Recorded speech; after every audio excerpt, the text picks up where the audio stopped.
রংপুর বিভাগের বিভিন্ন সীমান্তে পুশ ইন চেষ্টা ঘিরে বাড়ছে উদ্বেগ। ঠেকাতে জিরো টলারেন্স নীতিতে বিজিবি, সমস্যা সমাধানের প্রয়োজন দুদেশের কূটনৈতিক উদ্যোগ। মজুতের প্রায় ৮০% গ্যাস ফুরিয়ে গেছে। দিন দিন কমছে তিতাসের উৎপাদন। জ্বালানি নিরাপত্তার জন্য বড় সতর্কতা, নতুন নতুন কূপ খনন ও সংস্কারে জোর। বাজেটে ঘাটতি পূরণে ব্যাংক খাত থেকে ১,১২,০০০ কোটি টাকা ঋণ নেওয়ার পরিকল্পনা সরকারের। ২০,০০০ কোটি টাকার স্কিম ঘোষণা, ঋণ গ্রহণে অযোগ্য হবেন খেলাপি অর্থ পাচারকারীরা। রাজধানীর মৌচাকে রমনা থানার স্বেচ্ছাসেবক দলের সাবেক আহ্বায়ক বিল্লাল হোসেন ছুরিকাঘাতে নিহত, মারামারি মীমাংসা করতে সালিশি বৈঠকে হামলা। এবং বড় জয়ে বিশ্বকাপের প্রস্তুতি সারল ফ্রান্স। নর্দার্ন আয়ারল্যান্ডকে ৩-১ গোলে হারালো দিদিয়ের দেশমের দল, মাইকেল অলিসের হ্যাট্রিক।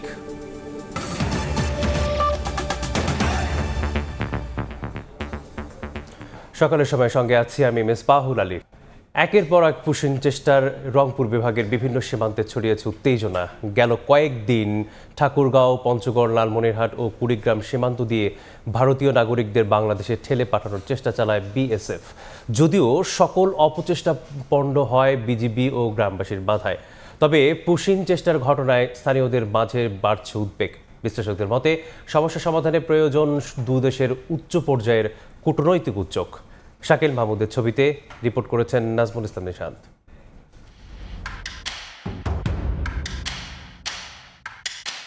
ভারতের সঙ্গে রংপুর বিভাগের সীমান্ত প্রায় ১,০০০ কিলোমিটার এলাকা বিস্তীর্ণ। এই সীমান্ত জুড়ে দীর্ঘদিন ধরেই হচ্ছে চোরাচালান, অনুপ্রবেশ ও সীমান্ত হত্যার মতো ঘটনা। তবে সম্প্রতি পুশিন ইস্যু ঘিরে নতুন করে বাড়ছে উদ্বেগ। শুক্রবার ভোরে পঞ্চগড়ের বড়বাড়ি সীমান্ত দিয়ে শিশু ও নারী সহ ১০ জনকে বাংলাদেশে পুশিনের চেষ্টা চালায় বিএসএফ। তবে প্রতিহত হয় এলাকাবাসী ও বিজিবির বাধায়। পরে শূন্যরেখায় আটকা পড়েন ১০ জন। ৩ দিন পর গভীর রাতে সীমান্তের আলো বন্ধ করে তাদের সরিয়ে নেয় টিয়াবাড়ি বিএসএফ ক্যাম্প।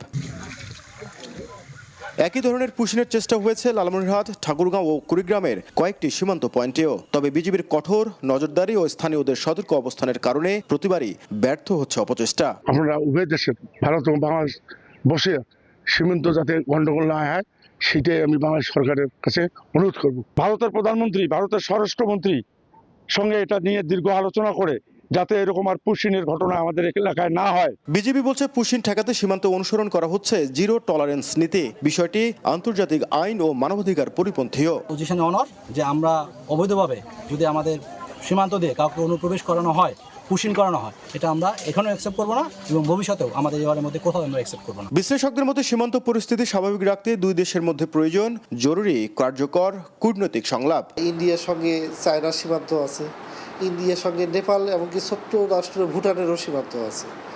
তাদের ওখানে কিন্তু কোনো বর্ডার কিলিং নেই, তাদের ওইদিকে কিন্তু কোনো পুশব্যাকের কোনো ঘটনা নেই। শুধু বাংলাদেশের সঙ্গে কেন এইখানে বর্ডার কিলিংও ঘটছে, আবার পুশিনের ক্ষেত্রগুলোও চলে আসছে। এটা সমাধানের একটি উপায়, রাষ্ট্রীয় কূটনৈতিক উপায়ে এটা সমাধান করা। বিজেপি সদর দফতরের তথ্যমতে ২০২৫ সালের ৭ মে থেকে চলতি বছরের জানুয়ারি পর্যন্ত পুশিনের মাধ্যমে ২৩৪৪ জনকে বাংলাদেশে ঠেলে পাঠানো হয়। নাজমুল ইসলাম নিশাত, সময় সংবাদ, রংপুর। এই মুহূর্তে মেহেরপুরের ইছাখালী সীমান্তে আছেন রিপোর্টার বেনিয়ামিন এবং পঞ্চগড়ে আছেন রিপোর্টার সোহাগ হায়দার। শুরুতে যুক্ত হচ্ছি বেনিয়ামিনের কাছে। সারা দেশে সীমান্ত পরিস্থিতির যে থমথমে অবস্থা, সেই দিক থেকে মেহেরপুরেও কিন্তু সীমান্ত পরিস্থিতি অনেকটাই থমথমে।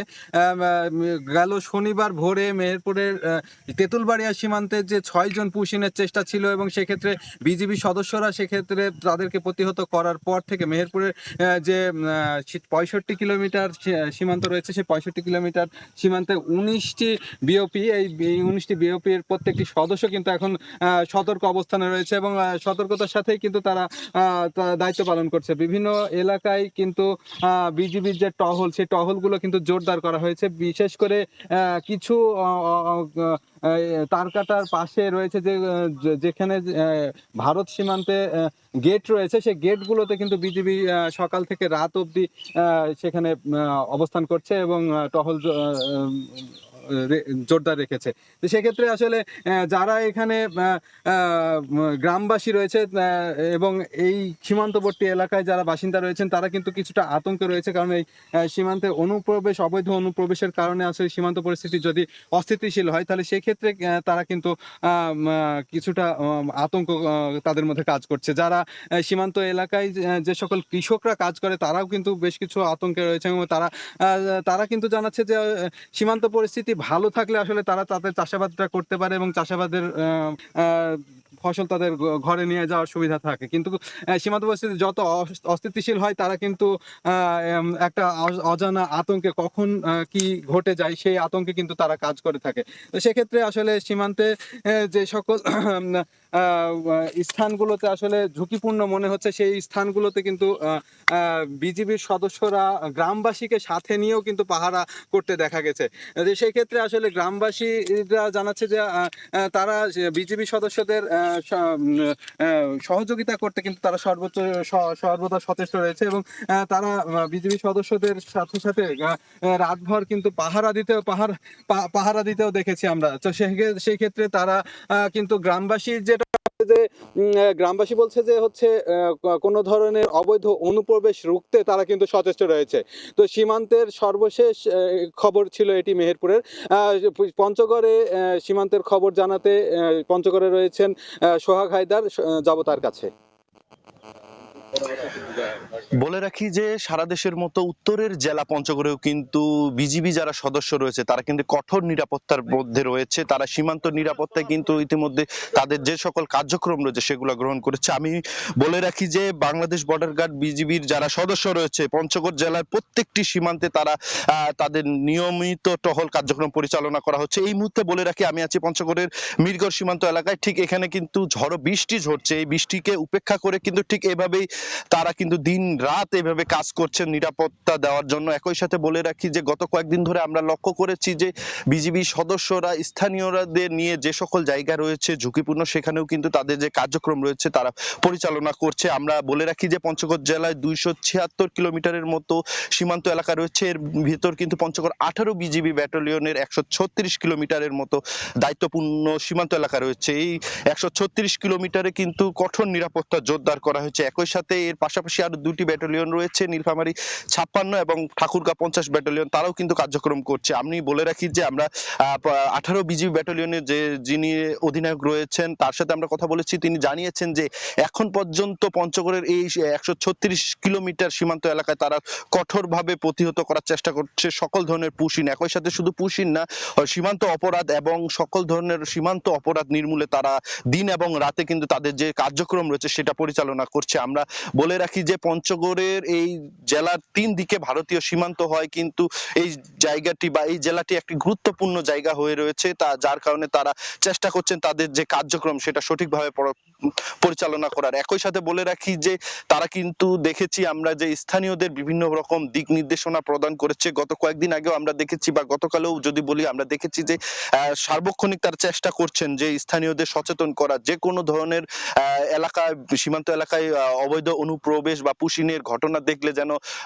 আশপাশে যে সকল বিওপি রয়েছে যা বিজিবি সদস্য রয়েছে তাদের যেন বিষয়টি জানানো হয় এবং বিজিবি সদস্যদের তৎপরতায় তারা যেন এগিয়ে আসে, এমনটি আমাদের জানিয়েছেন। আরেকটি বিষয় বলে রাখি যে এখন পর্যন্ত পঞ্চগড়ে আমরা দেখেছি গত 4 দিন ধরে কিন্তু গতকাল সর্বশেষ 4র্থ দিনে আমরা দেখেছি যে গত শুক্রবারে পঞ্চগড়ের নীলফামারীর দায়িত্বপূর্ণ সীমান্ত এলাকায় প্রায় 10 জনকে পুশিনের চেষ্টা করা হয়েছিল। পরে 4 দিনের মাথায় কিন্তু ভারতীয় সীমান্তরক্ষী বাহিনী বিএসএফ পরে বিজিবির কঠোর বাধায় কিন্তু তারা কিন্তু তাদের ব্যাক নিতে বাধ্য হয়। বলে রাখি যে পঞ্চগড় 18 বিজিবি ব্যাটালিয়নের যারা সদস্য রয়েছে ঠিক এভাবেই বৃষ্টি উপেক্ষা করে কিন্তু তাদের যে কার্যক্রম রয়েছে সেটা পরিচালনা করছে। একই সাথে কিন্তু তাদের এই কার্যক্রমে কিন্তু স্থানীয় যারা বাসিন্দা রয়েছে তারা কিন্তু একাত্মতা ঘোষণা করছেন। তো এই ছিল আমার কাছে পঞ্চগড়ের সীমান্তের সর্বশেষ আপডেট। সীমান্ত পরিস্থিতির খবর জানছিলাম মেহেরপুর এবং পঞ্চগড় থেকে। ব্রিক্সের সদস্য হতে রাশিয়ার সহযোগিতা চায় বাংলাদেশ। সোমবার মস্কোতে দ্বিপাক্ষিক বৈঠকে রুশ পররাষ্ট্রমন্ত্রী সের্গেই ল্যাভরভের সহযোগিতা চান পররাষ্ট্রমন্ত্রী ডক্টর খলিলুর রহমান। বৈঠকে দুদেশের বাণিজ্য, অর্থনীতি, সংস্কৃতি এবং জ্বালানি খাতে সহযোগিতার বিষয়ে আগ্রহ প্রকাশ করেন উভয় পক্ষ। এছাড়া আলোচনায় উঠে আসে রূপপুর পারমাণবিক বিদ্যুৎ কেন্দ্রের অগ্রগতির বিষয়েও। সরকার গঠনের পর প্রথমবার রাশিয়া সফরে বাংলাদেশের পররাষ্ট্রমন্ত্রী ও জাতিসংঘ সাধারণ পরিষদের ৮১তম অধিবেশনের নবনির্বাচিত সভাপতি ডক্টর খলিলুর রহমান। সঙ্গে ছিলেন প্রধানমন্ত্রীর পররাষ্ট্র বিষয়ক উপদেষ্টা হুমায়ুন কবির। মস্কোতে রুশ পররাষ্ট্রমন্ত্রী সের্গেই ল্যাভরভের সঙ্গে বৈঠক করেন বাংলাদেশ প্রতিনিধি দল। এ সময় দুই দেশের বাণিজ্য, অর্থনীতি, সংস্কৃতি ও জ্বালানি খাতে সহযোগিতা সম্প্রসারণের বিষয়ে আগ্রহ প্রকাশ করেন উভয় পক্ষ। উঠে আসে রূপপুর পারমাণবিক বিদ্যুৎ কেন্দ্রের অগ্রগতির বিষয়ও। বাণিজ্য, অর্থনীতি, শিক্ষা, জ্বালানি ও সামরিক খাতে রাশিয়ার সহযোগিতা প্রশংসনীয়। এছাড়া রূপপুরে উদ্বোধনের দ্বারপ্রান্তে থাকা বাংলাদেশের প্রথম পারমাণবিক বিদ্যুৎ কেন্দ্র শিগগিরই কার্যক্রম শুরু করবে বলে আশাবাদী। জাতিসংঘের কার্যকারিতা বৃদ্ধি, বহুপাক্ষিক কূটনীতি শক্তিশালী করা এবং বৈশ্বিক সংকট মোকাবিলায় জাতিসংঘের ভূমিকা নিয়ে আলোচনা করেন রুশ পররাষ্ট্রমন্ত্রী ল্যাভরভ। বৈশ্বিক পরিস্থিতি ক্রমশ উত্তপ্ত ও জটিল হয়ে উঠছে। এজন্য বহুপাক্ষিক কূটনীতি আরও শক্তিশালী করা আবশ্যক। বৈঠক শেষে যৌথ সংবাদ সম্মেলন করেন দুই পররাষ্ট্রমন্ত্রী। ব্রিক্সের সদস্য হতে রাশিয়ার সহযোগিতা চায় বাংলাদেশ। বিষয়টিকে ইতিবাচকভাবে বিবেচনার আশ্বাস দেন রুশ পররাষ্ট্রমন্ত্রী। ব্রিক্সের সদস্য হিসেবে বাংলাদেশের সম্ভাব্য অন্তর্ভুক্তির ক্ষেত্রে রাশিয়ার সহযোগিতা প্রয়োজন।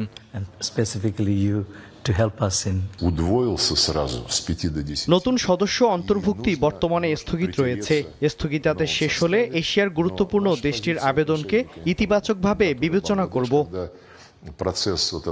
বৈঠকের আগে মস্কোতে দ্বিতীয় বিশ্বযুদ্ধে জীবন উৎসর্গ করা অজ্ঞাত সৈনিকদের সমাধিতে শ্রদ্ধা জানান পররাষ্ট্রমন্ত্রী খলিলুর রহমান। দিন মোহাম্মদ সাব্বির, সময় সংবাদ, ঢাকা। দিন দিন কমছে দেশের অন্যতম বড় ও প্রাচীন গ্যাস ক্ষেত্র তিতাসের উৎপাদন, যা দেশের জ্বালানি নিরাপত্তার জন্য বড় সতর্কবার্তা বলে মনে করেন বিশেষজ্ঞরা। যদিও কর্তৃপক্ষ বলছে উৎপাদন ধরে রাখতে নতুন নতুন কূপ খনন ও সংস্কারে জোর দেওয়া হচ্ছে। কেবল তিতাসে নয়, দেশের সম্ভাবনাময় সব এলাকাতেই জ্বালানি অনুসন্ধানে জোরালো কার্যক্রম চালানো তাগিদ বিশেষজ্ঞদের। তিতাস গ্যাস ক্ষেত্র থেকে ফিরে ফারুক ভাইয়ার অভিনয় রিপোর্ট।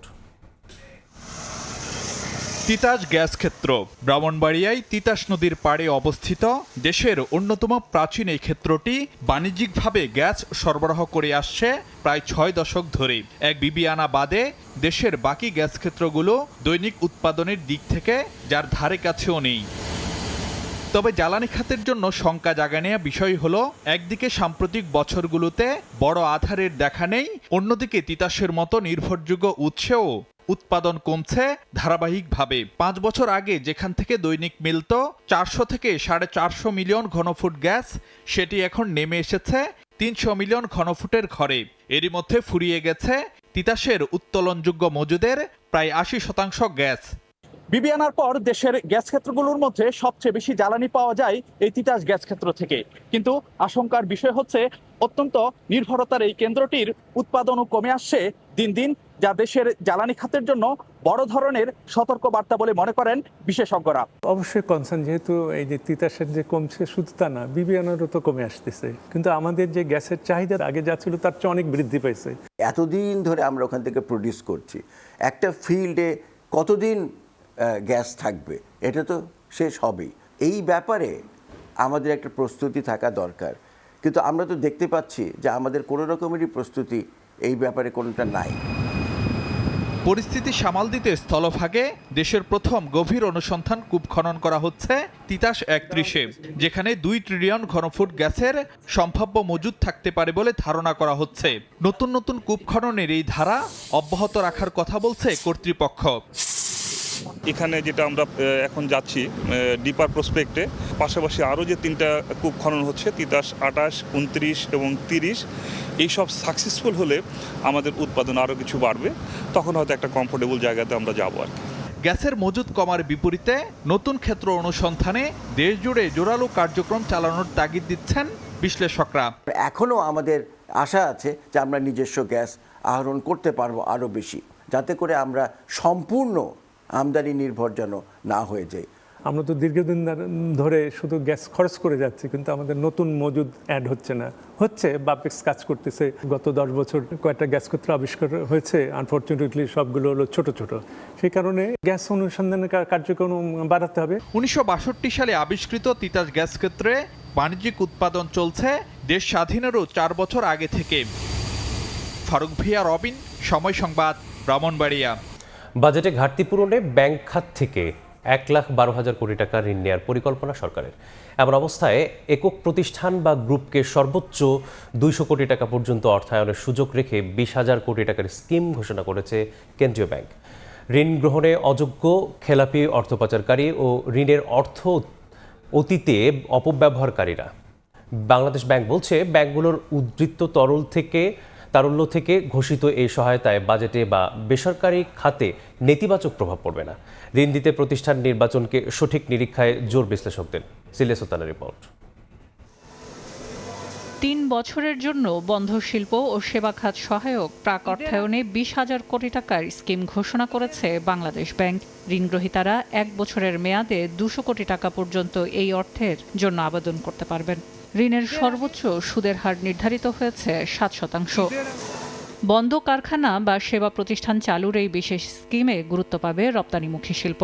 তবে বিদ্যমান ঋণ পরিশোধ বা সমন্বয়ে এই অর্থ ব্যবহার করতে পারবেন না ঋণগ্রহীতারা। এছাড়া নীতিমালা অনুযায়ী ঋণ খেলাপি, ঋণ জালিয়াতি, অর্থ পাচারে অভিযুক্ত, ঋণের অর্থ অতীতে অপব্যবহারকারীরা অযোগ্য হবে এই ঋণ গ্রহণে। ব্যাংকগুলোকে ঋণ পরিশোধের সর্বোচ্চ সক্ষমতা যাচাই ও সক্ষম না হওয়ার কারণ বিশ্লেষণে নিড অ্যাসেসমেন্ট করতে হবে। নন আর্নিং প্রজেক্টে ডিপ্লয় করলে তো আপনি কোত্থেকে টাকাগুলো ফেরত দিবেন? তুমি যদি বড় করো তাহলে দেখতে হবে যে এইটা প্রোডাক্টিভ ক্যাপাসিটিতে ইউটিলাইজ হবে এবং সেখান থেকে তোমার আয় হবে, সেই আয়ের টাকা দিয়ে তুমি টাকা পরিশোধ করবে, সেটা করে না। এরই মধ্যে বাজেট ঘাটতি পূরণে ব্যাংক ব্যবস্থাপনা থেকে 1,12,000 কোটি টাকা ঋণ নেওয়ার পরিকল্পনা সরকারের। তবে বাজেট ও ব্যাংক খাতের সক্ষমতা বিবেচনায় 20,000 কোটি টাকার এই স্কিমে নেতিবাচক কোনো প্রভাব পড়বে না বলে মনে করে বাংলাদেশ ব্যাংক। প্রাইভেট সেক্টরে যখন চাহিদা বাড়বে তখন অবশ্যই সরকারের তো প্রায়োরিটির মধ্যে প্রাইভেট সেক্টরের যে গতিশীলতা বৃদ্ধি সেটা অন্যতম এজেন্ডা। অতএব একটা যাতে আরেকটাকে সাপ্রেস না করে সে বিষয়টা সরকার অবশ্যই মাথায় রাখবে।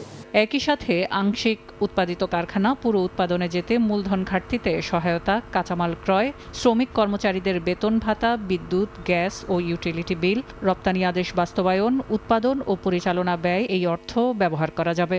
ঋণের যথাযথ ব্যবহার নিশ্চিত এবং বাংলাদেশ ব্যাংকের কাছে ত্রৈমাসিক ভিত্তিতে প্রতিবেদন দাখিল করতে হবে ব্যাংকগুলোকে। সিলিয়া সুলতানা, সময় সংবাদ, ঢাকা।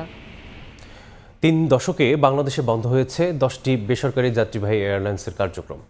উচ্চ জ্বালানি খরচ, বিমানবন্দরের অতিরিক্ত চার্জ ও সরকার নির্ধারিত সারচার্জের চাপে প্রতিযোগিতায় টিকতে পারেনি সংস্থাগুলো।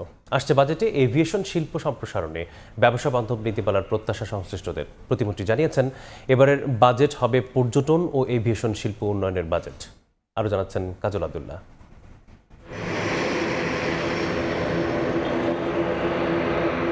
জেট ফুয়েলের উচ্চ মূল্য, তুলনামূলক বেশি ল্যান্ডিং ও পার্কিং চার্জ এবং বছরে মাত্রার অতিরিক্ত সারচার্জে বেকায়দায় দেশের এভিয়েশন শিল্প। 1995 থেকে 2025 এই 30 বছরে কার্যক্রম গুটিয়ে নিতে বাধ্য হয়েছে 10টি বেসরকারি এয়ারলাইন্স। চলতি বছরের শুরুতে সারচার্জ অনেকাংশে কমলেও এখনও ভোগাচ্ছে জ্বালানি ব্যয় ও বিমানবন্দরের বিভিন্ন চার্জ। বর্তমানে 4টি এয়ারলাইন্স কার্যক্রম পরিচালনায় থাকলেও সংকট রয়েছে নানামুখী। বিশ্বের সঙ্গে তাল মিলিয়ে বাংলাদেশের এভিয়েশন শিল্পের প্রবৃদ্ধি বাড়াতে আসছে বাজেটে নীতি সহায়তা চান সংশ্লিষ্টরা। সরকারের যদি প্রত্যক্ষ সহযোগিতা থাকে এবং আমাদেরকে যদি বিভিন্ন ইন্ডিভিজুয়াল সেক্টর ওয়াইজ যদি আমাদেরকে সাবসিডাইজড করে আমাদের সেই ফ্যাসিলিটিগুলো দেওয়ার সুযোগ থাকে, তাহলে আমি বলবো যে বাংলাদেশে এভিয়েশনে আসলে ইউএস বাংলা সহকারে আদার যে এয়ারলাইন্সগুলো আছে তারাও কিন্তু এগিয়ে যেতে পারবে। দীর্ঘদিন ধরে উন্নয়নের কথার ফুলঝুরিতেই আটকা পড়ে আছে আকাশপথে পরিবহন সেবা। এবার সেই জটলা ভাঙতে চায় বিএনপি সরকার। প্রতিমন্ত্রী জানান, এভিয়েশন খাত লাভজনক করতে নেওয়া হবে পদক্ষেপ। অর্থ বছরে এরকম ভাবেই নিশ্চয়ই তৈরি করা হয়েছে বাজেট। তো অধিবেশন শুরু হচ্ছে 7 তারিখ থেকে, আপনারা বুঝতে পারবেন, রিফ্লেকশন বুঝতে পারবেন পরে।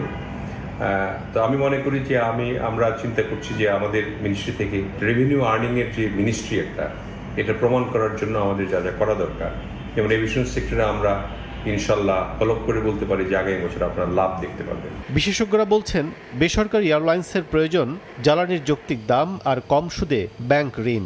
এয়ারলাইন শিল্প যদি চলতে হয় তাহলে সরকারের পক্ষ থেকে সহযোগিতা দরকার, মাস্ট। ট্যাক্স স্ট্রাকচার যেটা আছে সেটাকে কমাতে হবে। তারপর আরেকটা যদি আমরা দেখি যে অ্যাক্সেস টু ফান্ড, কিন্তু আমাদের এখানে যে ব্যাংকের যে ইন্টারেস্ট রেট 13-14%, 15% ইন্টারেস্ট রেট, এই ইন্টারেস্ট রেটে এয়ারলাইনগুলো যদি তারা টাকা লগ্নি করে, কোনো এয়ারলাইনের পক্ষে এটা টাকা সময় মতো পরিশোধ করা সম্ভব হবে বলে মনে হয় না। বাংলাদেশে ফ্লাইট পরিচালনা করছে 35টির মতো বিদেশি এয়ারলাইন্স। দেশীয় এয়ারলাইন্সের নানা সীমাবদ্ধতায় এ খাতের সিংহভাগ অর্থ চলে যাচ্ছে বিদেশে। কাজল আব্দুল্লাহ, সময় সংবাদ, ঢাকা। বহুল আলোচিত সোহাগী জাহান তনু হত্যা মামলায় সাবেক 2 সেনা সদস্যের বিরুদ্ধে গ্রেপ্তারি পরোয়ানা জারি করেছেন আদালত। একই সঙ্গে তাদের বিরুদ্ধে ইন্টারপোলে রেড নোটিশ জারির নির্দেশও দেওয়া হয়েছে। সোমবার কুমিল্লার সিনিয়র জুডিশিয়াল ম্যাজিস্ট্রেট 1 আদালতের বিচারক মুবিনুল হক এ আদেশ দেন। আদালত সূত্রে জানা যায়, পিবিআইয়ের আবেদনে সাবেক সার্জেন্ট জাহিদুজ্জামান ও সৈনিক শাহিন আলমের বিরুদ্ধে এই নির্দেশনা দেন আদালত। তনু হত্যাকাণ্ডের সময় দুজনেই কুমিল্লা সেনানিবাসে কর্মরত ছিলেন। তাদের মধ্যে একজন বর্তমানে দেশের বাইরে অবস্থান করছেন বলেও জানা যায়। এদিকে ডিএনএ বিশ্লেষণে নতুন করে আরও একজনের রক্তের নমুনা মিলেছে বলেও জানা গেছে।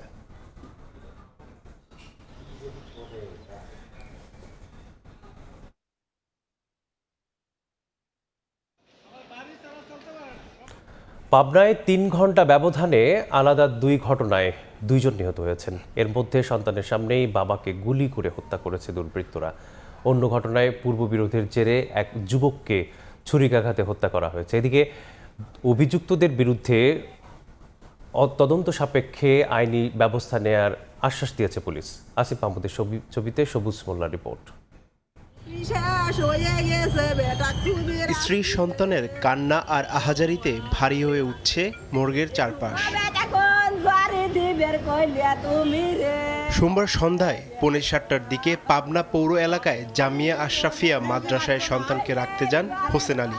এ সময় মাদ্রাসার সামনে আগে থেকেই ওত পেতে থাকা সশস্ত্র দুর্বৃত্তরা গুলি ছড়ে হোসেন আলীকে লক্ষ্য করে। সন্তানের সামনেই মাটিতে লুটিয়ে পড়ে ঘটনাস্থলেই তার মৃত্যু হয়। হামলার পর দ্রুত পালিয়ে যায় হামলাকারীরা। পূর্ব শত্রুতার জেরে হত্যাকাণ্ড বলে ধারণা পুলিশের। আমার বেটা ফোন হরতে আম্মু তাড়াতাড়ি সদরে আসো, আমি মনে করছি আমার স্বামী অ্যাক্সিডেন্ট হয়েছে, আমি টাকা নিয়ে চলে আইছি রে।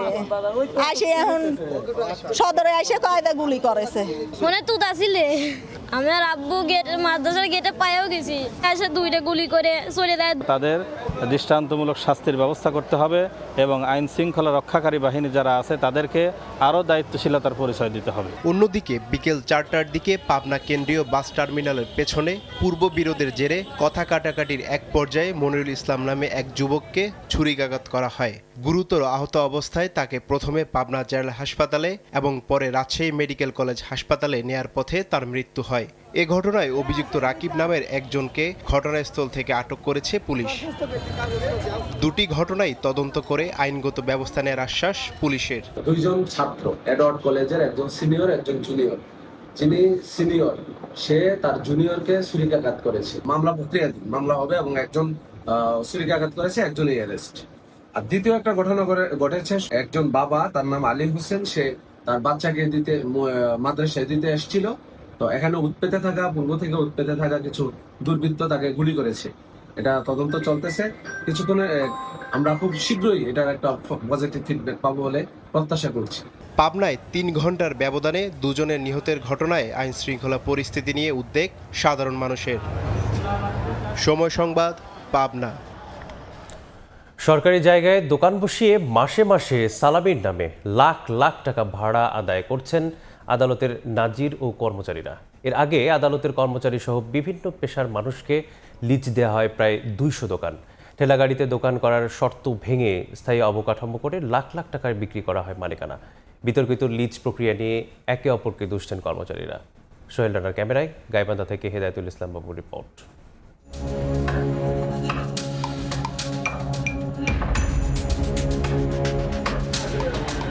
হাত হাতে ভাড়াটিয়াদের তালিকা। ব্যবসায়ীদের কাছ থেকে সালামির নামে টাকা আদায়ের পর হিসাব নিকাশে ব্যস্ত জেলা ও দায়রা জজ আদালতের নাজির এবং পেশকার রেজাউল করিম সুমন ও তার সহযোগীরা। 2রা জুন সন্ধ্যায় শহরের কাচারি বাজারে টাকা গোনার দৃশ্যটি ধরা পড়ে সময় সংবাদের ক্যামেরায় সব ধরা পড়লেও অস্বীকার করেন সুমন। আমি তো টাকা নেই, তো বসিয়েছি এটি। জজ কোর্টের কর্মকর্তা কর্মচারী এবং যারা এটাকে প্রোটেকশন দিচ্ছে তারা মিলে এটা লুটপাট করছে। এবার পেছনের গল্পটা জেনে আসা যাক। 1992 সালে পুরাতন কাচারি থেকে সকল আদালত স্থানান্তর করা হয় দক্ষিণ ধানগড়া এলাকায়। এরপর ফাঁকা পড়ে থাকা সরকারি জায়গায় গড়ে ওঠে অস্থায়ী কিছু দোকান। 2024 সালের ফেব্রুয়ারিতে পুরাতন কাচারিতে থাকা গাছপালা কেটে রাতারাতি গড়ে ওঠে প্রায় 200 দোকান। অভিযোগ আছে কোনো টেন্ডার বা বিজ্ঞপ্তি ছাড়াই আদালতের কর্মচারী সহ বিভিন্ন পেশার মানুষকে দোকানের জায়গা বরাদ্দ দেন কর্তৃপক্ষ। এরপর লাখ লাখ টাকার বিনিময়ে তারা অন্যদের কাছে মালিকানা হস্তান্তর করেন। 4 বিঘা জমিতে আমরা কাজ করতাম, দেখা গেছে 1 বিঘা পড়ে থাকতো, হাফ বিঘার ভিতরে আমাদের কাজ হইতো 50টা। টাকাটা তো আপনার এটা থেকে বরাদ্দ করা আছে, উপভোগ বেশি দিছে তাদেরকে দিছে। কোনো প্রক্রিয়া না মেনে লিজ দেয়া এসব দোকান ভাড়ার চুক্তিপত্রের শর্তে উল্লেখ করা হয় সম্পূর্ণ অস্থায়ী, অর্থাৎ সকালে ঠেলাগাড়িতে দোকান বসবে এবং বিকেলে উঠে যাবে। অথচ লিজ গ্রহীতারা সেখানে স্থায়ীভাবে আধা পাকা ভবন তুলে চড়া মূল্যে ব্যবসায়ীদের কাছে ভাড়া দিয়েছেন। কোটি কোটি টাকার লুটপাট হয়ে গেল, সেই জায়গায় কোনো তদন্ত করে দোষীদের বিরুদ্ধে ব্যবস্থা গ্রহণ তো দূরে থাক, এটা কোনো ব্যবস্থা গ্রহণ করে নাই আইন মন্ত্রণালয় থেকে। অবশ্যই সরকারের উচিত এই জায়গাটাকে দখলমুক্ত করা। সরকারি জায়গা লিজ দিবে বা টেন্ডার করবে, সেটা তো একটা নিয়ম আছে, একটা বিজ্ঞপ্তির মাধ্যমেও দিবে, সেটাও তারা ফলো করেনি। জেলা ও দায়রা জজ আদালতের নাজির এবং পেশকার সুমন বলছেন এই লিজ প্রক্রিয়ার সাথে জড়িত ছিলেন তৎকালীন নায়েবে নাজির শাহিন। তবে এমন অভিযোগ অস্বীকার করেছেন শাহিন। নিয়ম অমান্য করে লিজের নামে সরকারি জায়গা দখল হয়েছে বলছেন স্থানীয় সংসদ সদস্য ও রাজনীতিকরা। এগুলো কর্তৃপক্ষের বিষয়, আমি শুধু দায়িত্ব পালন করছি মাত্র। এই সম্পদকে উদ্ধার করার জন্য আমরা আইনসহ এবং গাইবান্ধারবাসীকে সাথে নিয়ে এর বিরুদ্ধে আন্দোলন করতে হবে। যে অনিয়ম হয়েছে তার তদন্ত হওয়া উচিত এবং ন্যায়ভিত্তিক এটার বন্টন হওয়া উচিত। সূত্র বলছে নতুন পুরাতন মিলে 189টি দোকান আছে কাচারি বাজারে, যার আয়তন প্রায় 22,000 বর্গফুট। এসব দোকান থেকে মাসে প্রায় 2 লাখ টাকা আদায় করেন আদালতের কর্মচারীরা। হেদায়েতুল ইসলাম বাবু, সময় সংবাদ, গাইবান্ধা। রংপুর নগরীর জলাবদ্ধতা নিরসনে প্রায় 150 বছর আগে খনন করা হয়েছিল ঐতিহ্যবাহী কেডি খাল, কিন্তু সময়ের ব্যবধানে সেই খাল এখন পরিণত হয়েছে ময়লা আবর্জনা ও দূষিত পানির ভাগাড়ে। খাল জুড়ে জমে থাকা বর্জ্যের কারণে বাড়ছে মশার উপদ্রব, তৈরি হচ্ছে জনস্বাস্থ্য ঝুঁকি। স্থানীয়দের অভিযোগ, সংস্কারের নামে মাঝে মধ্যে উদ্যোগ নেওয়া হলেও মিলছে না স্থায়ী কোনো সমাধান। শাকিল মাহমুদের ক্যামেরায় বিস্তারিত থাকছে রেদওয়ান হিমেলের রিপোর্টে। কোথাও কচুরিপানায় ঢেকে গেছে পানি প্রবাহ, কোথাও আবার জমে আছে ময়লা আবর্জনার স্তূপ। খালের 2 পার দখল ও ভরাটের কারণে অনেক স্থানে সংকুচিত হয়ে পড়েছে এর স্বাভাবিক প্রবাহ। ফলে পানি নিষ্কাশন ব্যাহত হওয়ার পাশাপাশি বাড়ছে পরিবেশ ও জনস্বাস্থ্য ঝুঁকি। জলাবদ্ধতার অভিশাপ থেকে রংপুর নগরীকে রক্ষা করতে প্রায় 150 বছর আগে তৎকালীন পৌর প্রশাসক কৃষ্ণধন ঘোষ ওরফে কেডি ঘোষ খনন করেছিলেন এই কেডি খাল। নগরীর পানি নিষ্কাশনের অন্যতম প্রধান মাধ্যম হিসেবে দীর্ঘদিন গুরুত্বপূর্ণ ভূমিকা পালন করে খালটি। তবে সময়ের পরিক্রমায় এখন সেই খাল যেন দুর্দশার প্রতীক।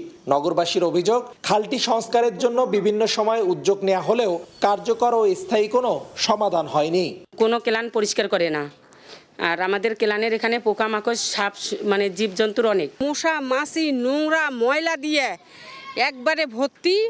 যখন ময়লার গ্যাস আসে বাসায় থাকাই যায় না, গন্ধ দুর্গন্ধ, এই জন্য আমরা থাকতে পারতেছি না। আমাদের এই কেলানটা একটু নজর দিলেই আমাদের একটু আল্লাহ আমাদেরকে রেহাই করে। চেয়ারম্যান বলেন আর মেয়র বলেন সকলেই আসে, সকলে আশ্বাস দেয়, কিন্তু মূলত হচ্ছে কাজের কাজ কিছুই হয় না। 2022 সালে কেডি খাল সংস্কারে প্রায় 1,31 লাখ টাকা ব্যয় করা হলেও তার সুফল পায়নি নগরবাসী। তবে রংপুর সিটি কর্পোরেশনের প্রশাসক জানিয়েছেন খালটি পুনরুদ্ধার ও সংস্কারে বিশেষ পরিকল্পনা হাতে নেওয়া হয়েছে। আমাদের যতটুকু সামর্থ্য আছে বা যতটুকু আমাদের আর্থিক সংগতি আছে, সেই আর্থিক সংগতির সাথে মিল রেখে আমরা স্বল্প সময়ের মধ্যে এই খালগুলো পরিচ্ছন্ন আমরা করব, পরিষ্কার পরিচ্ছন্ন করব। 10 কিলোমিটার দীর্ঘ কেডি খালটি চিকলিবিল থেকে উৎপন্ন হয়ে নগরীর ভেতর দিয়ে প্রবাহিত হয়ে শ্যামাসুন্দরী খালের সঙ্গে মিলিত হয়েছে। পরে এটি খোকসা ঘাঘর নদীতে গিয়ে মিশেছে। 150 বছরের ইতিহাস বয়ে চলা কেডি খাল একসময় রংপুরকে জলাবদ্ধতার হাত থেকে রক্ষা করেছিল, কিন্তু সেই খালই এখন দূষণ আর দখলে অস্তিত্ব হারাতে বসেছে। স্থানীয়দের প্রত্যাশা, দ্রুত কার্যকর উদ্যোগ নিলে ঐতিহ্যবাহী এই খালটি ফিরে পাবে তার হারানো প্রাণ। রেদওয়ান হিমেল, সময় সংবাদ, রংপুর। গাইবান্ধার সাঘাটায় ব্রহ্মপুত্র নদের ভাঙন ঠেকাতে 1,500 মিটার নদী তীর প্রতিরক্ষা প্রকল্পের কাজ চলছে। তবে দুদফা মেয়াদ বাড়িয়েও এখন পর্যন্ত অর্ধেক কাজ শেষ না হওয়ায় বর্ষায় নদীর পানি বাড়তেই আতঙ্কে পড়ছেন পাড়ের বাসিন্দারা। বর্ষা মৌসুমে কাজের গতি কিছুটা কমলেও দ্রুত প্রকল্পের কাজ শেষ করতে নিয়মিত তদারকি করা হচ্ছে বলেও জানিয়েছেন পানি উন্নয়ন বোর্ড। সোহেল রানার তোলা ছবি নিয়ে রিপোর্ট করেছেন বিপ্লবুল ইসলাম। বর্ষা এলেই ভয়াবহ ভাঙন ও বন্যার আতঙ্কে থাকতেন ব্রহ্মপুত্র নদের তীরবর্তী গাইবান্ধার সাঘাটা ইউনিয়নের মুন্সিরহাট সহ কয়েকটি এলাকার মানুষ। গত কয়েক বছরের নদী ভাঙনে শত শত বিঘা আবাদি জমি ও কয়েকশো বসতভিটা নদীগর্ভে বিলীন হয়ে গেছে। এলাকাবাসীর দীর্ঘদিনের দাবির প্রেক্ষিতে ভাঙন রোধে 2023 সালের সেপ্টেম্বরে মুন্সিরহাট এলাকায় 1505.5 মিটার নদী তীরের স্থায়ী প্রতিরক্ষা কাজ শুরু করে পানি উন্নয়ন বোর্ড। 5টি প্যাকেজের আওতায় 5টি ঠিকাদারি প্রতিষ্ঠান প্রকল্পটির বাস্তবায়ন করছে। নদী রক্ষার জন্য যে কাজ হচ্ছে আসলে পুরোটাই অনিয়ম এবং দুর্নীতি হচ্ছে এখানে। কাজ যে গতিতে এগোনোর কথা সে গতিতে এগোচ্ছে না। আমরা যেভাবে কাজ করি সেভাবে করবো, তোমরা দেখার কে? সবাই দেখেন বাজার দেন, কেউ মুখ খুলবে না, মানে ভয় আতঙ্ক হয়ে আছে। কাজের মান নিয়ে অভিযোগের পাশাপাশি প্রকল্পের ধীরগতিও বাড়িয়েছে স্থানীয়দের উদ্বেগ। প্রকল্পের বেশ কিছু অংশ এখনো অরক্ষিত রয়েছে, ফলে পানি বৃদ্ধি পেলে নতুন করে ভাঙন ও বন্যার আশঙ্কা করছেন নদীপাড়ের বাসিন্দারা। হাই স্কুল আছে, প্রাইমারি আছে, একটা বাজার আছে, সব হুমকির মুখে। সেভাবে কাজ চললে এখন মনে করেন যদি না ঠেকাতে পারে তাহলে আমাদের বাজারের জন্য সমস্যা, বাড়ির জন্য সমস্যা। পানি স্রোত এবং নদীর পানি বেশি হলে কিছুদিন পরে আবার যেরকম আসলে সেরকমই হয়ে যাবে। তবে ঠিকাদারি প্রতিষ্ঠানগুলোর দাবি তারা যথাযথ নিয়ম মেনেই কাজ করছেন। স্থানীয়দের পক্ষ থেকে কাজের স্থান ছাড়তে বিলম্ব ও নানা অসহযোগিতার কারণে প্রকল্প বাস্তবায়নে কিছুটা ধীরগতি হচ্ছে বলে দাবি তাদের। সবাই এখন খুব দ্রুতই কাজ করার চেষ্টা করতেছে, হয়তো পরিবেশের কারণে করতে পারতেছে না, বা কেউ হয়তো কাজের এই যে জায়গাগুলোতে কাজ করবে সেই জায়গাগুলো ক্লিয়ার করে দিচ্ছে না। আমাদের পাথর টেস্ট করা, পাথরের টেস্ট করছে, বালুর টেস্ট করা, অফিসিয়ালভাবে টেস্ট করা। তবে পানি উন্নয়ন বোর্ড বলছে প্রকল্পের প্রতিটি কাজ নিয়ম মেনেই বুঝে নেওয়া হচ্ছে। পাশাপাশি কাজের গতি বাড়াতে নিয়মিত তদারকি অব্যাহত রয়েছে। আমাদের প্রজেক্ট এখনো ডিসেম্বর পর্যন্ত সময় আছে, ইনশাআল্লাহ এর মধ্যে কাজগুলো শেষের দিকে চলে আসবে। প্রায় 123 কোটি 66 লাখ টাকা ব্যয়ে 2023 সালের সেপ্টেম্বর মাসে প্রকল্পটির কাজ শুরু হয়। নির্ধারিত সময়ে কাজ শেষ না হয় দুদফা মেয়াদ বাড়িয়ে 2026 সালের ডিসেম্বর পর্যন্ত সময় নির্ধারণ করা হয়েছে। বিপ্লব ইসলাম, সময় সংবাদ, গাইবান্ধা। আসন্ন বাজেটে নদ নদীর ভাঙন রোধ এবং চরাঞ্চলের উন্নয়নে বিশেষ বরাদ্দের দাবি জানিয়েছেন কুড়িগ্রামের মানুষ। তাদের অভিযোগ, প্রতি বছর ব্রহ্মপুত্র, ধরলা, তিস্তা এবং দুধকুমার নদের ভাঙনে নিঃস্ব হয়ে পড়ছে হাজার হাজার পরিবার। ভুক্তভোগীদের মতে স্থায়ীভাবে নদী ভাঙন রোধ করা গেলে নদীর পাড় এবং চরাঞ্চলের মানুষের জীবনমানের উন্নয়ন সম্ভব। অন্যদিকে জেলার বিপুল জনগোষ্ঠীকে অবহেলায় রেখে দেশের সার্বিক উন্নয়ন সম্ভব নয় বলে মনে করেন সচেতন নাগরিক এবং জনপ্রতিনিধিরা। বাদশা সৈকতের তথ্য এবং জামিন মিয়ার ছবি নিয়ে রিপোর্ট।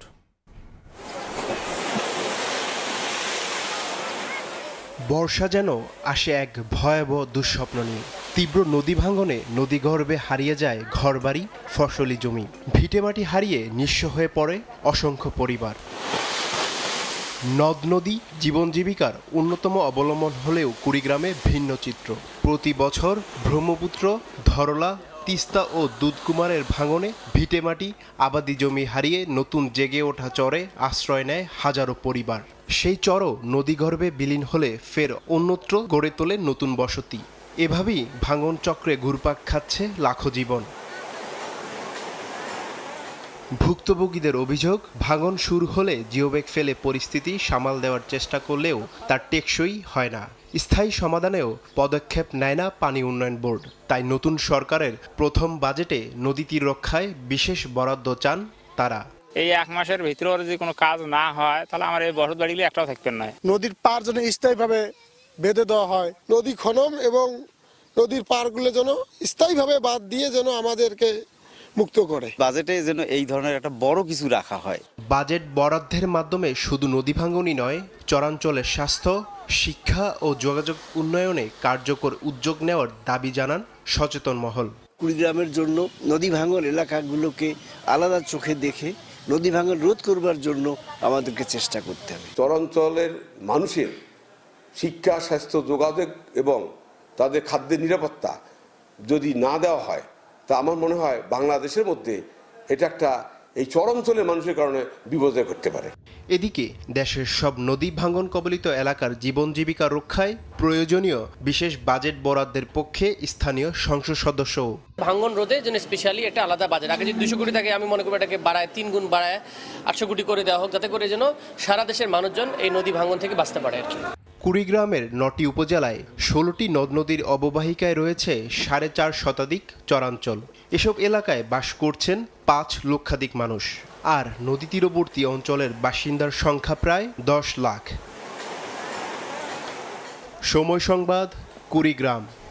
পাল্টাপাল্টি হামলা বন্ধের ঘোষণা দিয়েছে ইরান ও ইসরায়েল। তবে আবারও হামলা হলে একে অপরকে কঠোর জবাবের হুঁশিয়ারি দিয়েছেন দেশ দুটি। এরই মধ্যে ইয়েমেনের একটি ড্রোন ভূপাতিতের দাবি করছে ইসরায়েল। অন্যদিকে ইরানের হুমকি সত্ত্বেও লেবাননে আক্রমণ চালিয়েছে দখলদাররা। এদিকে 2 সপ্তাহের মধ্যে যুক্তরাষ্ট্র ইরানের বিরুদ্ধে চূড়ান্ত বিজয় ঘোষণা করবে বলে আভাস দিয়েছে মার্কিন প্রেসিডেন্ট ডোনাল্ড ট্রাম্প। যুদ্ধবিরতি সত্ত্বেও লেবাননে লাগাতার হামলার জবাবে ইসরায়েলে ক্ষেপণাস্ত্র ছোড়ে ইরান। শুরু হয় ইরান ইসরায়েল পাল্টাপাল্টি আক্রমণ। তবে একে অপরকে লক্ষ্য করে হামলা বন্ধের ঘোষণা দিয়েছে দেশ দুটি। এর আগে তেহরান তেল আবিবকে যুদ্ধ বন্ধের আহ্বান জানান মার্কিন প্রেসিডেন্ট ডোনাল্ড ট্রাম্প। তার ডাকে সাড়া দিয়ে হামলা বন্ধের কথা জানায় ইরান ইসরায়েল। সোমবার ইসরায়েলের প্রধানমন্ত্রী বিনিয়ামিন নেতানিয়াহু বলেন, ইরান লক্ষ্য করে গোলাগুলি বন্ধ করেছে তেল আবিব। ইরান যখন ইসরায়েলের উপর হামলা চালায় তখন আমি আইডিএফকে ইরান জুড়ে সামরিক ও অর্থনৈতিক লক্ষ্যবস্তুতে আঘাত হানার নির্দেশ দিই। এই মুহূর্তে গোলাগুলি বন্ধ রয়েছে, কারণ তেহরানে আমরা আঘাত হানার পর তারা আমাদের ওপর হামলা বন্ধ করেছে। তবে যদি তারা আবারও আমাদের ওপর হামলা চালানোর ভুল করে, তাহলে শক্তি প্রয়োগ করে জবাব দেয়া হবে। ইরানের পক্ষ থেকেও একই কঠোর বার্তা দিয়েছেন প্রেসিডেন্ট মাসুদ পেজেশকিয়ান। সোমবার এক্স হ্যান্ডেলে তিনি বলেন, ইরান যুদ্ধের ময়দান ছাড়েনি, আবার যুক্তরাষ্ট্রের সঙ্গে চলমান আলোচনার টেবিলও ছেড়ে যায়নি। তবে যুক্তরাষ্ট্র যুদ্ধবিরতিও চায় না, আবার সংলাপও চায় না বলে মন্তব্য করেছেন ইরানের পার্লামেন্টের স্পিকার মোহাম্মদ বাঘের গালিবাফ। হামলা বন্ধের কথা বললেও মঙ্গলবার ভোরে ইয়েমেন থেকে উৎক্ষেপণ করা একটি ড্রোন প্রতিহত করার দাবি করেছে ইসরায়েলি সামরিক বাহিনী। এর কিছু সময় আগে দক্ষিণের শহর এইলাতে সাইরেন বেজে ওঠে। অন্যদিকে ইরানের হুমকি সত্ত্বেও লেবাননে হামলা অব্যাহত রেখেছে দখলদার বাহিনী। লেবাননের তাইর অঞ্চলে ইসরায়েলের ব্যাপক হামলায় বেশ কয়েকজন হতাহত হয়েছেন। উত্তপ্ত পরিস্থিতির মধ্যে ইরান ইসরায়েলকে সংযত থাকার আহ্বান জানিয়েছেন পাকিস্তানের প্রধানমন্ত্রী শাহবাজ শরীফ। সতর্ক করে তিনি বলেন, তেহরান তেল আবিব সাম্প্রতিক উত্তেজনা বৃদ্ধি নড়বড়ে যুদ্ধবিরতির লক্ষণ। ইরান ও যুক্তরাষ্ট্র একটি চুক্তিতে পৌঁছানোর লক্ষ্যে পাকিস্তানের মাধ্যমে আলোচনা চালিয়ে যাচ্ছে বলে জানিয়েছেন জাতিসংঘে নিযুক্ত ইরানের রাষ্ট্রদূত আমির সাইদ ইরাভানি। এদিকে 2 সপ্তাহের মধ্যে যুক্তরাষ্ট্র ইরানের বিরুদ্ধে চূড়ান্ত বিজয় ঘোষণা করবে বলে আভাস দিয়েছেন মার্কিন প্রেসিডেন্ট ডোনাল্ড ট্রাম্প। সাউথ ক্যারোলাইনার সিনেটর লিন্ডসে গ্রাহামের পক্ষে আয়োজিত এক সমাবেশে ভার্চুয়ালি অংশ নিয়ে তিনি এই ইঙ্গিত দেন। এদিকে হরমুজ প্রণালীতে নৌ চলাচলে বাধা সৃষ্টির কারণে ইরানের ওপর নতুন নিষেধাজ্ঞা আরোপ করেছে ইউরোপীয় ইউনিয়নের সদস্য রাষ্ট্রগুলো। রাইসা জান্নাত, সময় সংবাদ। ফিলিপিন্সে শক্তিশালী ভূমিকম্পে নিহতের সংখ্যা বেড়ে দাঁড়িয়েছে 35 জনে, আহত প্রায় 200 মানুষ। ধসে পড়েছে বহু স্কুল এবং বাণিজ্যিক ভবন, ধ্বংসস্তূপে পরিণত হয়েছে অনেক স্থাপনা। এতে হতাহতের সংখ্যা আরও বাড়তে পারে বলে আশঙ্কা করা হচ্ছে। সোমবার 7.8 মাত্রার শক্তিশালী ভূমিকম্পে কেঁপে ওঠে ফিলিপিন্স। বহু হতাহতের পাশাপাশি লণ্ডভণ্ড অবস্থা দেশটির। সবচেয়ে বেশি ক্ষতিগ্রস্ত হয়েছে প্রায় 7 লাখ মানুষের শহর জেনারেল সান্তোস। সেখানে একটি ফাস্ট ফুড রেস্তোরাঁর ভবনের ছাদ ধসে পড়ে, ছড়িয়ে পড়ে কংক্রিট ও ধ্বংসাবশেষ। শহরের বিভিন্ন দোকান ও ভবনের কাঁচ ভেঙে গেছে, সাইনবোর্ড ছিটকে পড়েছে, মারাত্মকভাবে ক্ষতিগ্রস্ত হয়েছে অনেক স্থাপনা। দক্ষিণ দাভাওয়ের মাতানাও ন্যাশনাল হাই স্কুলের পরিত্যক্ত একটি ভবন পুরোপুরি ধসে পড়েছে। এসব ধ্বংসস্তূপের নিচে অনেকে চাপা পড়ে থাকতে পারেন বলে আশঙ্কা করা হচ্ছে। সেনাবাহিনী, দুর্যোগ ব্যবস্থাপনা দল এবং উদ্ধার কর্মীদের মোতায়েন করেছে ফিলিপিন্স সরকার। উদ্ধার অভিযান অব্যাহত থাকায় হতাহতের সংখ্যা আরও বাড়তে পারে বলে ধারণা করা হচ্ছে। বেশিরভাগ হতাহতের ঘটনা ঘটেছে ভবনের ধ্বংসাবশেষ, ভেঙে পড়া কাঠামো এবং ভূমিধসের কারণে। এদিকে এখনো আতঙ্ক কাটেনি ফিলিপিন্সের বাসিন্দাদের। ভয়াবহ অভিজ্ঞতার কথা স্মরণ করে কান্নায় ভেঙে পড়েন অনেকে। জীবনে এই প্রথম এত শক্তিশালী ভূমিকম্পের অভিজ্ঞতা হলো। নিজেকে সামলাতে পারিনি, কান্না থামাতে পারিনি। বারবার আমার সন্তানদের আর আমার ভাতিজির কথা মনে হচ্ছিল। ভাবছিলাম যদি তাদের কিছু হয়ে যায়। সোমবার ভোরে মিন্দানাও দ্বীপের উপকূলের কাছে আঘাত হানা 7.8 মাত্রার শক্তিশালী ভূমিকম্পের কেন্দ্র ছিল সারাঙ্গানি প্রদেশ উপকূল থেকে প্রায় 20 কিলোমিটার দূরে। কম্পনের তীব্রতা এতটাই বেশি ছিল যে মিন্দানাও জুড়ে তা অনুভূত হয়। এমনকি কয়েকশো কিলোমিটার দূরের ইন্দোনেশিয়ার সুলাওয়েসি দ্বীপের মানাদো শহরেও কাঁপুনি টের পান বাসিন্দারা। রাইসা জান্নাত, সময় সংবাদ। মার্কিন প্রেসিডেন্ট ডোনাল্ড ট্রাম্পের H-1B ভিসার $1 লাখ আবেদন ফির নিয়ম বাতিল করেছে আদালত। H-1B ভিসার ওপর বার্ষিক ফি নির্ধারণ করে নির্বাহী আদেশে সই করেন যুক্তরাষ্ট্রের প্রেসিডেন্ট ডোনাল্ড ট্রাম্প। যুক্তরাষ্ট্রের H-1B ভিসার জন্য ট্রাম্পের আরোপ করা $1 লাখ আবেদন ফির বাধ্যবাধকতা সোমবার বাতিল করেছেন দেশটির এক ফেডারেল বিচারক। রায়ে তিনি বলেন, বিশেষায়িত ক্ষেত্রে উচ্চ দক্ষতা সম্পন্ন বিদেশি কর্মীদের নিয়োগে কোম্পানিগুলোর ব্যবহৃত এই কর্মসূচির উপর নতুন নীতি আরোপ করার কোনো এখতিয়ার প্রেসিডেন্টের নেই। আইন প্রণেতারা এই পরিবর্তন একতরফাভাবে করার জন্য নির্বাহী বিভাগকে কোনো অনুমতি দেননি। মাইকেল অলিস ম্যাজিকে বিশ্বকাপের শেষ প্রস্তুতি ম্যাচে দাপুটে জয় পেয়েছে ফ্রান্স। লিলের স্টেডিয়ামে নর্দার্ন আয়ারল্যান্ডকে 3-1 গোলে হারিয়েছে দিদিয়ের দেশমের দল। আর এই 3টি গোলেই করেন 24 বছর বয়সী মিডফিল্ডার মাইকেল অলিস। বিশ্বকাপের আগে শেষ মহড়া, মাঠে এমবাপ্পে, দেমবেলে, দুইয়ের মতো তারকারা। কিন্তু ম্যাচ শেষে আলোচনার কেন্দ্রে অন্য একজন, নাম তার মাইকেল অলিস। লিলের রাতে 3 গোল করে যেন পুরো বিশ্বকে জানিয়ে দিলেন বিশ্বকাপে ফ্রান্সের নতুন নায়ক হওয়ার দৌড়ে তিনিও আছেন। নর্দার্ন আয়ারল্যান্ডের বিপক্ষে বিশ্বকাপ প্রস্তুতি ম্যাচে বড় জয় পেয়েছে ফ্রান্স, আর সেই জয়ের পুরো গল্পটাই যেন লিখেছেন অলিস। তবে ম্যাচের শুরুটা মোটেও সহজ ছিল না দিদিয়ের দেশমের দলের জন্য। শুরু থেকেই রক্ষণভাগে দুর্দান্ত নর্দার্ন আয়ারল্যান্ড, বল দখলে থাকলেও ফিনিশিংয়ে হিমশিম খেতে হয় ফরাসিদের। একের পর এক আক্রমণে Kylian Mbappe, Ousmane Dembele, Didier দুয়েরা, কিন্তু গোলের দেখা মিলছিল না। তবে প্রথমার্ধে শেষ হওয়ার ঠিক আগেই জমে ওঠে ম্যাচ। 43 মিনিটে দুইয়ের নিখুঁত পাস থেকে দেমবেলের শট প্রতিহত হলেও ফিরতি বলে ঠিকই হাজির ছিলেন মাইকেল অলিস। সেখান থেকে বল জালে জড়িয়ে এগিয়ে দেন ফ্রান্সকে। স্বস্তি ফেরে ফরাসিদের ডাগআউটে। দ্বিতীয়ার্ধে শুরু হতেই যেন আরো ভয়ঙ্কর হয়ে ওঠেন অলিস। 49 মিনিটে নর্দার্ন আয়ারল্যান্ডের বক্সের ভেতরে থেকে দুর্দান্ত ভলিতে নিজের দ্বিতীয় গোল তুলে নেন এই মিডফিল্ডার। তখন মনে হচ্ছিল ম্যাচের পুরো নিয়ন্ত্রণ ফ্রান্সের হাতে। কিন্তু এখানেই সামনে আসে ফরাসি ডিফেন্সের পুরনো দুর্বলতা। ম্যাচে বেশ কয়েকবার পাল্টা আক্রমণে বিপদে পড়ে দেশমের দল। 64 মিনিটে জাল অক্ষত রাখতে পারেনি ফ্রান্স। সমতায় ফেরে নর্দার্ন আয়ারল্যান্ড। গোল হজমের পর কিছুটা চাপে পড়লেও ম্যাচের নিয়ন্ত্রণ নিজেদের কাছেই রাখে লেস ব্লুস। 75 মিনিটে আবারও অলিস ম্যাজিক দুর্দান্ত এক গোলে পূর্ণ করেন নিজের হ্যাট্রিক, আর তাতেই নিশ্চিত হয় ফ্রান্সের 3-1 গোলের জয়। তবে জয় পেল রক্ষণভাগ নিয়ে চিন্তা পুরোপুরি কাটছে না দেশমের। উইলিয়াম সালিবার পারফরমেন্স কিছুটা আত্মবিশ্বাস জোগালেও দ্রুত কাউন্টার অ্যাটাকে এখনও দুর্বলতা রয়ে গেছে বিশ্ব চ্যাম্পিয়ন ফ্রান্সের। আগামী 16 জুন নিউ ইয়র্কে সেনেগালের বিপক্ষে ম্যাচ দিয়ে বিশ্বকাপ মিশন শুরু করবে ফ্রান্স। এরপর গ্রুপ পর্বে তাদের বাকি 2 প্রতিপক্ষ ইরাক ও নরওয়ে। তামিম হোসেন, সময় সংবাদ। এ পর্যায়ে শীর্ষ সংবাদগুলো জানিয়ে দিচ্ছি আরেকবার। রংপুর বিভাগের বিভিন্ন সীমান্তে পুশিং চেষ্টা ঘিরে বাড়ছে উদ্বেগ। ঠেকাতে জিরো টলারেন্স নীতিতে বিজেপি। সমস্যা সমাধানের প্রয়োজন দুদেশের কূটনৈতিক উদ্যোগ। মজুদের প্রায় 80% গ্যাস ফুরিয়ে গেছে। দিন দিন কমছে তিতাসের উৎপাদন। জ্বালানি নিরাপত্তার জন্য বড় সতর্কবার্তা। নতুন নতুন কূপ খনন ও সংস্কারের জোর।